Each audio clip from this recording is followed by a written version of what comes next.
మొదటగా ఈ వీడియోలో మనం భగవద్గీత అధ్యాయము 5 శ్లోకము 12ను పరిశీలిద్దాం.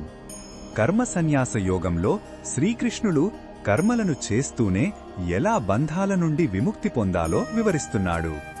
నిజమైన శాంతికి మార్గమేమిటో ఈ శ్లోకంలో స్పష్టంగా తెలియజేస్తున్నాడు. మొదటగా ఈ పవిత్ర శ్లోకాన్ని భక్తితో విందాం. యుక్తః కర్మ ఫలం త్యక్త్వా శాంతిమాప్నోతి నైష్ఠికీం అయుక్తః కామకారేణ ఫలే సక్తో నిబధ్యతే.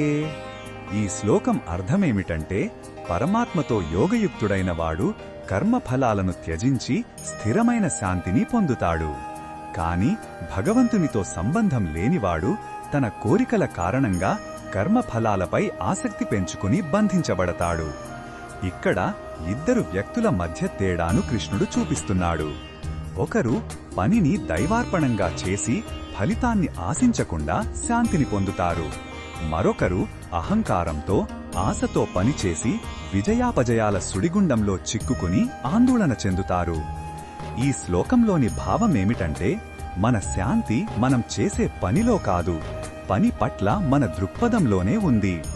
ఫలితంపై ఆసక్తిని వదిలితే పని భారంలా కాక సేవలా అనిపిస్తుంది.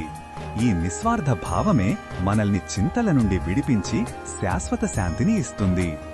ఈ బోధనను మన దైనందిన జీవితంలో ఎలా ఉపయోగించుకోవచ్చంటే, మన ఉద్యోగంలో లాభంపై కాకుండా బాధ్యతపై దృష్టి పెట్టాలి. కుటుంబానికి చేసే సేవలో ప్రతిఫలం ఆశించకూడదు. ఇలా చేస్తే ఫలితంతో సంబంధం లేకుండా మనసు ప్రశాంతంగా ఉంటుంది, చేసే పనిలో ఆనందం దొరుకుతుంది.